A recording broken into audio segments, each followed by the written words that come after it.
We never imagined we would be in ice, snow, and sub-zero temperatures with no generator when the Texas power grid failed. Would you know what to do? Let's go down that road.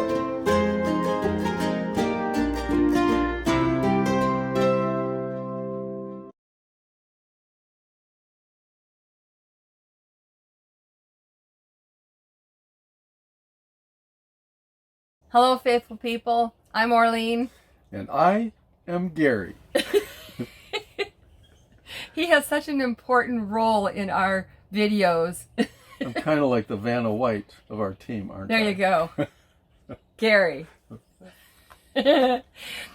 We are currently in Tyler, Texas, which is in the northeast part of the state, filling another vacancy, church vacancy, until about mid-March. And we had a very unexpected event happen here, and we found out that all our years of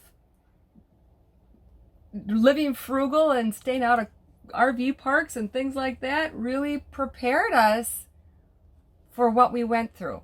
And we're going to share it with you, and hoping that if anything ever happens like this to you, you'll know what to do. The average winter temperatures in Tyler, Texas is lows of 38 degrees,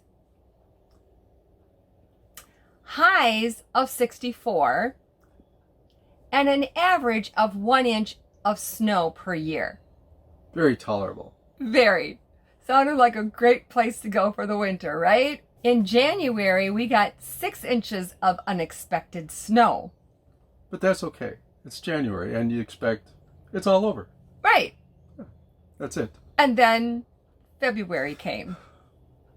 In our last video, we knew the storm was coming, this big one with the really cold temperatures. So we showed you some things we did to prepare for that. After we did that video, we found out about just how cold it was going to get. At first they were saying lows of 14. We thought, okay. But then it started getting colder and colder, and it was going all the way down to the Gulf of Mexico. So we needed to prepare even more than what we did before. In today's video, we're going to talk about all the extra things we did and how we saved battery power and propane and our water pipes. What things worked and what things didn't for us and for our RV neighbors here in the park. Why we stayed with our RV and didn't leave like a lot of people thought we should. The blessings that came out of this. And what our future plans are now after going through an experience like this. Let's get started. First, a little geography lesson. There are some big differences between the North and the South. We're from Wisconsin, and a lot of people said, well, you're prepared for this then. Not in an RV. We don't have an Arctic package. And we'll tell you why that did not work in everybody's cases either.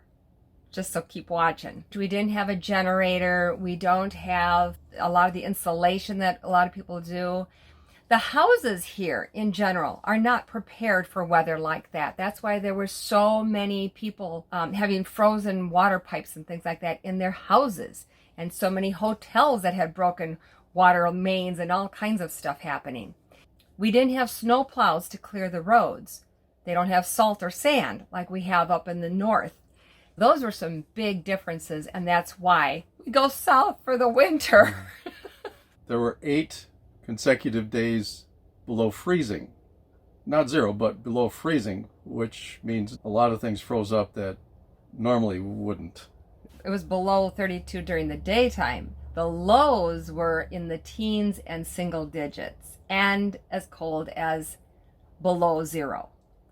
In our last video, we explained how we had insulated our windows and had open doors to our cabinets and exposed the pipes the best we could, the water pipes that run along the walls.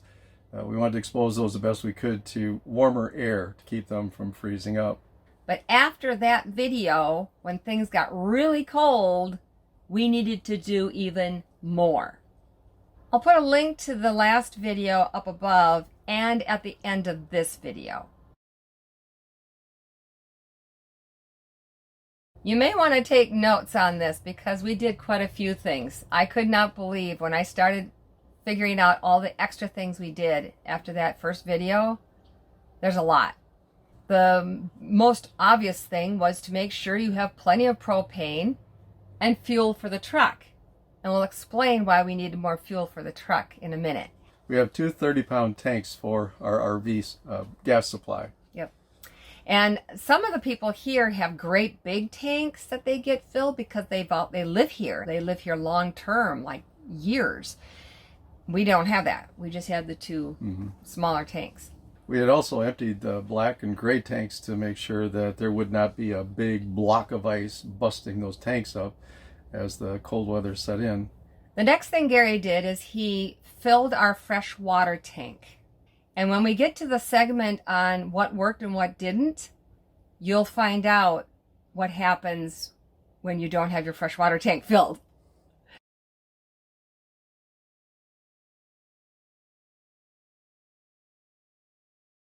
After we had all the water that we needed, or hoped we needed to get through the cold spell, and I disconnected the hose from the spigot outside and then drained the water out of the hose, covered the water spigot with the bucket that's out there. Yeah, everybody in the park had a bucket that goes over the water spigot, but some of them did not shut their water off, and we'll tell you what happened. Then Gary drained the hot water heater. I'll tell you a little bit about that. It's important to know where your gauges are. We found out after this whole thing that some RVers here did not know where their gauges were to know what was happening with their battery power. So I'm going to show you where that is on ours. Ours is old, but it's this thing right here. This is the button that you press button, the battery. Now the reason it's full right now is because we're hooked up to shore power. We have electric hookup right now. But when you are using just your batteries, you have to understand all the things that batteries run on. Our hot water heater runs on electric when we have electricity. When we have at least 30 amp, we can have our hot water heater on that. When we're just hooked up to someone's electricity at their home, we can't use that electric setting because it draws too much power for their house and we would be blowing their fuses. So we only use this when we have at least 30 amp. The battery runs every time the hot water heater kicks in on propane, when we're using it on propane. The batteries kick in to run the blower on the furnace. So we were trying to think of different things that we would eliminate the use of how much we were depending on our battery power, which also helped us conserve on our propane. When we first lost power on Monday, earlier in the day, and we knew more was going to be going out because we were warned that it would. So we shut off the hot water heater. Actually, it's off right now, in case you're wondering. This light is usually on, but I have it off right now to conserve electricity during the day when we don't need it. Okay, so we shut that off, and then Gary drained the hot water heater of all the water. And that helped us to conserve battery power because now it was not going to be kicking into every time the hot water heater needed to kick in. With it being so cold, we were conserving on propane and battery power. I hope that makes sense. I'm not sure how else to explain it. Very simply, we either run on electric or we run on battery. And when you are without power and you don't have a generator, you need to conserve power wherever you can. Because in this case, we needed to really conserve the power for our blower on our furnace, or we would not have had heat. When we lost electricity, and had we lost propane as well, we would have had a big block of ice in that hot water heater, and that could have really... It would likely have wrecked the water heater. Yeah. and they're like Expensive. very expensive, $500, and they go up from there.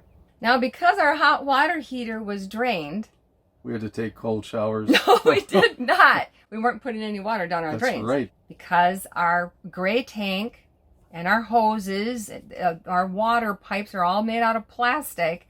And so we didn't want to be putting anything down into the gray tank. So anything like if we washed our hands or we were washing the few dishes, you know, and things like hair. that. He uses a lot of water. Then we would be throwing that outside because it was biodegradable. It was okay. So we weren't putting anything down the drains.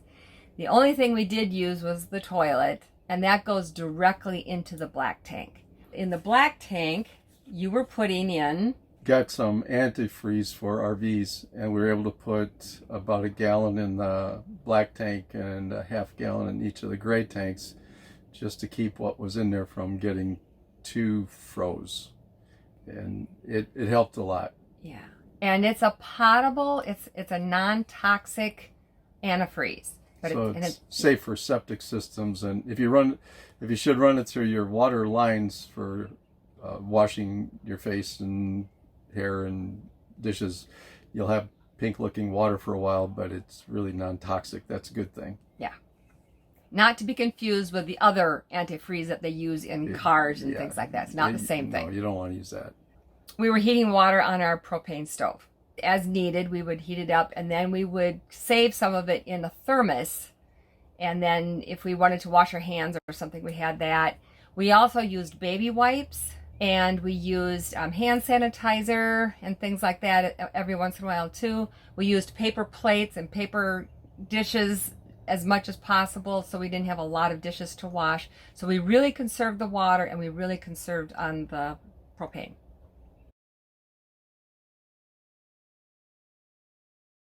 With the cold weather, I decided to really check our closets and stuff a lot better. This is still filling up with water, and I just got to thinking about the bottom of our closet. So I took all our clothes out of my side. I haven't checked Gary's closet yet. This fortunately is a layer of plastic, so it's just all on the top of it, but that's frost back there. Gary's checking his side. We have all our clothes out on the bed. We're going to have to probably put them on the couch during the cold weather. It's not real horrible. Gary's side is not nearly as bad as mine. I'm not sure how that hanger thing got back there. That's weird. But yeah, it goes up to there. Inside the closet, now that it's empty and keeping the door open the whole time, it's not getting frost or anything in there, which is good. We didn't get any frost in there at all last night, and nothing is on the floor or anything, so that's good.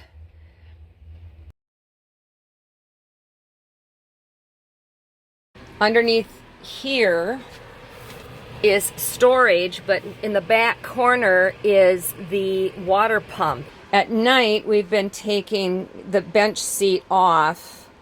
We just lift this up, and then we've been taking this thing off completely, and then there's a board here, and we've been pulling that off so that it can expose the water pump even more.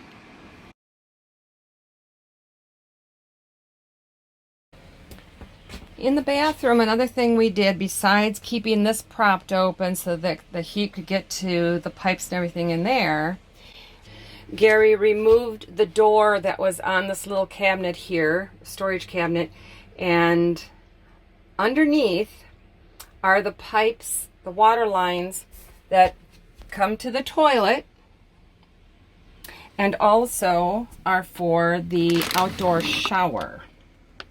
We have an outdoor shower, and the access to that is on the outside. Gary put reflectix on the inside of the outside door, so that would help protect them that way, and then keeping this propped open, we were able to get heat going in there. There was a lot of cold air coming out of there when it was so cold, but at least we know there was heat also going in there. Now this next one was the big one. This was the difference between losing heat and keeping it. Gary hooked up truck connection to the power connection of our RV, which feeds the battery. When we're going down the road and we're traveling, that's what keeps the battery power for our RV. It charges it up as we travel.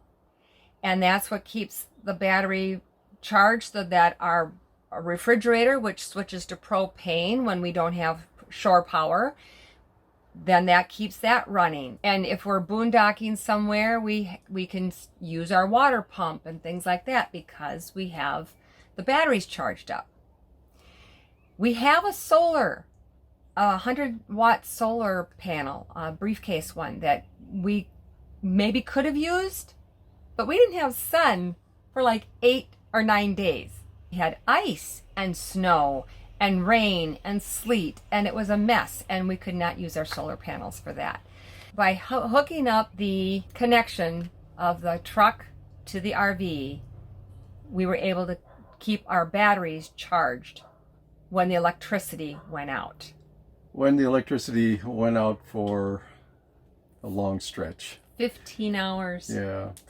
I would go out and start the truck up when the battery level would get down to 2 of the 4 lights. So it was getting down to where it was close to, but not out of power. Start the truck up, let it run for an hour or better. I would go out and shut the truck off after an hour or so to let the truck rest and run on the batteries again, just to use them until they would run down. Then I'd go back out and start up for another hour or so, until finally I just let the truck run the rest of the night and got some sleep. We did keep the temperature around 65, and it probably stayed above 60 at least during the night and the day when it was so cold, until the power came back on. I think the only things that were running off of the electricity at that point was the igniter on the refrigerator, the igniter and blower on the furnace, and also our water pump when we needed that. Yeah. Other than that, I think we were energy independent, except for a few of our little lights here that are all LEDs and don't really draw much at all. That was funny. We have a lantern that we keep. It's a rechargeable battery on that. We had that charged up, and we did think to use that a couple of times, but otherwise, just out of habit, we were flipping our lights on, and it was like, oh, wait a minute, no, we can't be doing that. Fortunately, the LEDs draw so little energy, it was not a factor. Yeah, that was good. Yeah. After 15 hours without electricity, we only had used about 1/2 of one of our tanks. Yay! So it was very efficient in that regard, and we were able to use our the refrigerator was running on the propane, and also our kitchen stove was running on the propane. So it was amazing that we got by using so little. In fact, we're still on that same tank as we're recording this, and it's already been days. Yeah, awesome. And the truck, which is normally a gas hog when we're going down the road, but for idling, yeah, we used about 1/2 a tank. And that was important because there was a lot of problems with the gas stations.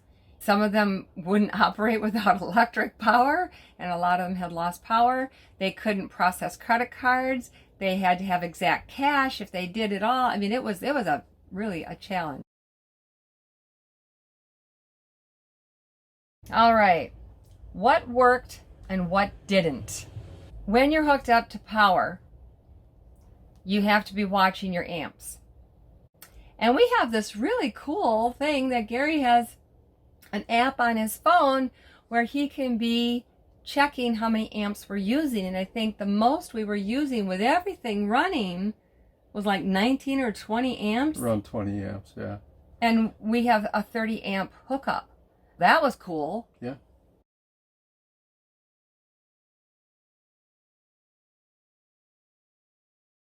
once the electricity goes out, then it's important to check your battery power frequently, just to keep an eye on how much time you've got left before you have to do something. And unfortunately, some people here did not do that. They didn't know that. If we can stress anything to you, it's this: know your RV. Know what the battery is using. Understand what happens when you don't have power, when you don't have electric. What things are draining your battery power. You need to know that. One of the common ways of avoiding freezing your pipes is to open a faucet in your house and just let it drain steadily during the freezing temperatures. With hot water. When a lot of people lost power here and their batteries died, they didn't have anything to heat up the hot water anymore. So now freezing cold water was going down their pipes. What it would do at first would tend to freeze up in the drains that RVs have, plastic tubing that goes to the outside drain. So as the water would freeze up in there and block that up, it would back up into the tanks, and that caused all kinds of problems. Several had flooding inside their RVs because of it, and not good. We did not have that happen because we didn't have any water going down our drains at all. Some of the RVs here have what they call Arctic packages, which is great when you have power. When we lost power and then their batteries died and they didn't have generators, then the heated bays and the heated tanks and all that stuff didn't work. If they had a generator, and several of them do have generators here, that's what kept it going. So having a generator would be a great idea. We've talked about it many times over the last 3.5 years. Otherwise, some of them did what we did and plugged their trucks into their connectors, and they were able, which works as a big generator, and they were able to get through the coldest parts without freezing up. But a generator definitely is much handier, more efficient, gives you another backup. Now, because we didn't have any heated tanks or anything like that, we put tarp around the bottom, but we only had one. And so Gary cut it into strips. Now we have 3. We do? Oh, yeah. Because Gary cut the one into 3 strips that wrapped around the base. About 3/4 of the way around. So it covered the areas that were closest to the pipes and the drains, but didn't quite go all the way around. So it was effective, and it was a good idea, dear. We're going to add another tarp, and Gary's going to cut that one up so that we will have something that will go all the way around, and hope we never have to use it. We found that there was a big difference between people who live in an RV park and people who have traveled. The people who have traveled were the ones that either had generators or they were the ones that knew to hook up their trucks. The ones who live in an RV park all the time and always depend on power were the ones that had the problems. So again, it's very important that you know your RV and how it works. Draining the hot water heater was a great idea. That worked really well. We're really glad we did that. Insulating the windows, we're really glad we did that too. And again, watch that. You can watch the video at the end of this one and we'll go through all the things we did. And of course, the really best thing we did overall, everything else, was a lot of prayer.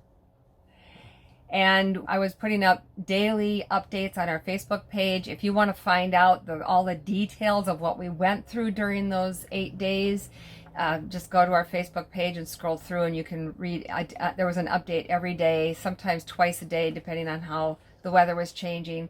And it included a lot of our friends and family, prayers for them as well, and that are here also in Texas. And they went through a lot of difficult things too. There were people who went through a lot worse than we experienced here. We're very blessed to be here. Yes. Several people here in the park left when the power went out. Their batteries were drained. They didn't know what to do. They left. There's another couple here that does a lot of traveling, and we said we should have done a seminar beforehand to help people. So this is serving as your seminar. If you ever encounter anything like this, you'll know what to do. We chose to stay in our RV. And a lot of people were telling us, you need to get out of there. You need to go someplace. You need to get on the road and go somewhere. Okay. First of all, this storm, there were two of them back to back. I don't know when one ended and the other one came in. They were like bam. And the storms went all the way, the whole width of Texas and the whole length of Texas, all the way down to the very, very tip of Texas. This was a massive storm that hit us. And it didn't just hit Texas. It went even farther east. It went into Louisiana and Arkansas, and a lot of other states were getting hit by this storm. So where would we have gone? And then with the roads being so bad, with ice and snow and no snow plows or salt or sand to take care of them, how would we travel with that, with our RV? There was just no way. We were invited by several church members to come to their home. We thought, that's very nice of you, but we wanted to be here to be able to manage things as they occurred. And we're really glad we did. Yeah, because this is our home, and didn't really feel like abandoning it at the time, and it worked out really well. It did. And ironically, some of the people that invited us to stay with them lost power. They had electric stoves, they had electric heat. We at least had the propane, and we could still cook on our stove and everything. We would not have been better off going somewhere else. We were good here. We had heat. We had food. Our own food. I mean, I'm gluten free, and Gary eats that way because I do. And we had water. We were very much at home. And we were able to sleep in our own bed.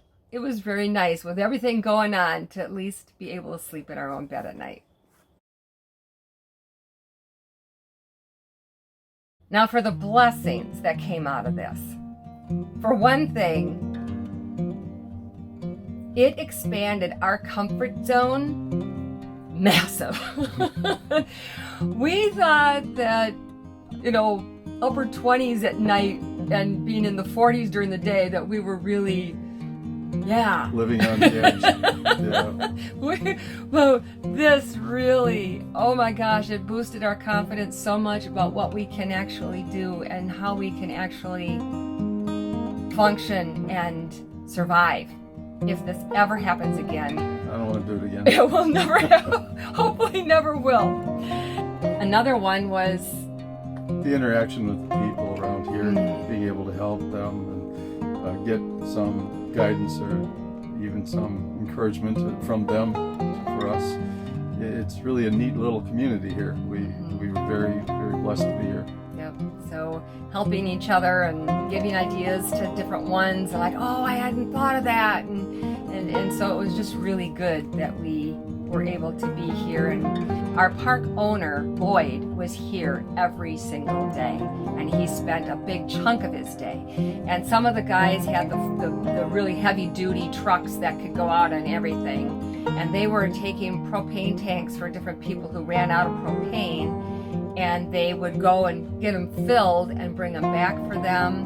They were also going and getting food for some people, and it was just everybody working together. It was just fantastic. And as we mentioned, our lifestyle of traveling and oftentimes boondocking with no hookups really prepared us for this way more than we ever realized it would. That was a huge blessing. We were also blessed to find out that our furnace doesn't take as much propane as we thought it does. And that was really good to learn that. We've always been very hesitant about using the propane because we didn't want to go through it real fast. We've just always conserved on it. Well, now we know that it didn't take that much propane. that was great. That was a wonderful blessing to learn that. And the other blessing through that is we kept thinking we have to have the space heaters to keep the heat going into underneath the sinks and everything, to make sure that there's heat going in there and keeping the water pump warm and all that. We kept thinking we needed that, but in reality, by running the furnace as much as we did, that was running heat under our floor. And that helped to keep the pipes and the water pump and things, all those things, kept them at a good temperature that's kept them safe. We were very, very blessed being here with these people. It was... And we were fortunate too that when things thawed out for us, we didn't have any more leaks than we had before we started. No, everything has been good. We haven't noticed any problems at all with anything. All right. After going through an experience like this, there are some people here in the RV park that have decided that they are no longer going to live in an RV. Even though houses froze up too and had problems, but some of them have decided they're not going to do that anymore. What have we decided to do after going through this? We're not quitting. No, we're not.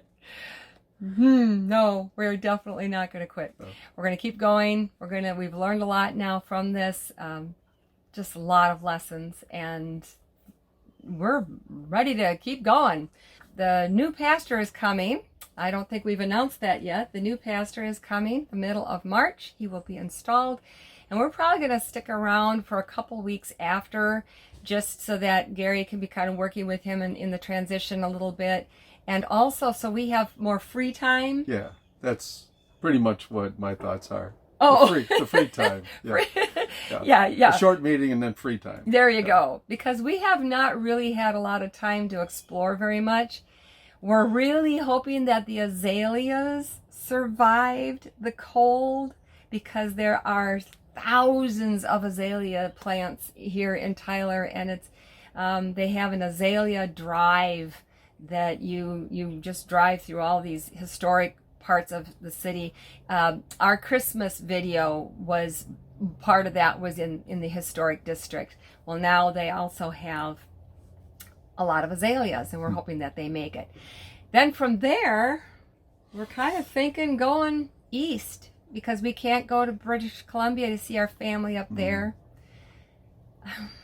Our little granddaughter is a year old in March, and we've only seen her in pictures and some videos, and once in a while in a live video chat. We're grateful for that, and grateful they're all healthy and well. Oh, we sure do miss them. Yeah, we do. The little guys. Yeah, okay. Well, anyway, so we will not be going to Canada, so we're going to go east. And we will be sharing more on that later. Another big thing is we're going to plan on always going to warmer climate in the winter, but it is a gamble. There is no guarantee that where you choose to go for winter is going to end up being the place to go. Can't even trust Farmer's Almanac. No, Farmer's Almanac really was let us way down. off for the month of February. Going to use that book for fire.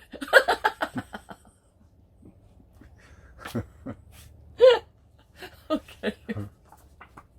You know, it wasn't that many years ago that Florida froze, and they lost a lot of their orange crops.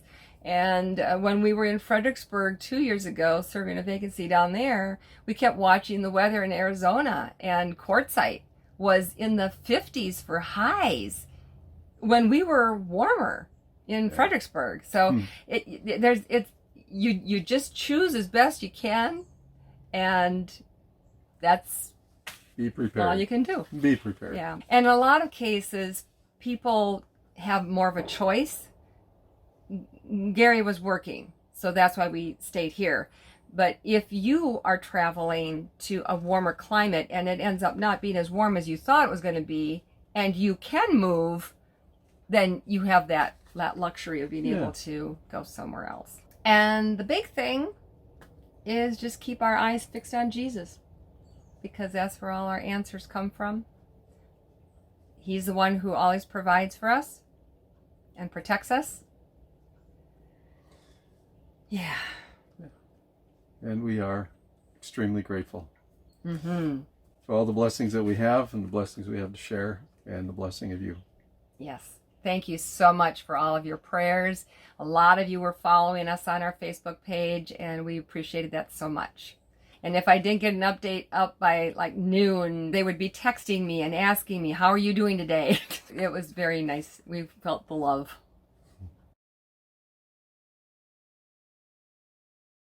And now, if you stayed with us through all of this, I know this was long, but there was so much to cover, and there were so many things that a lot of people didn't know, and we just wanted to be able to cover everything as much as possible so that you will know what to do.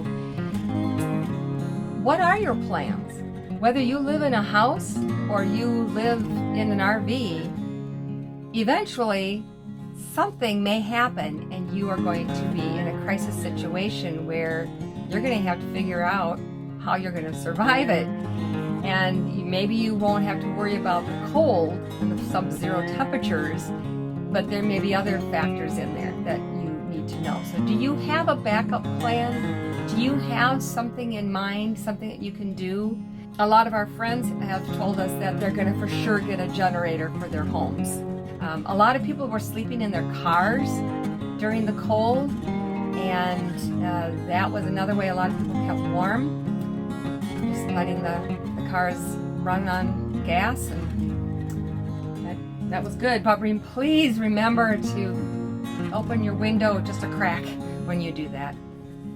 And don't do it in a garage. Definitely not in a garage. Leave your comments down below. Tell us what you would do or what your plans would be. And maybe through your comments, you may help others and maybe us too. We'll all learn together. If you like this video, please give it a big thumbs up. Hit that subscribe button down below. Then next to it, a bell is going to pop up. Ring the bell, click on all, and you'll be notified every time a new video comes up. Check out our Facebook page, Roads of Faith. And until next time, God bless. God bless.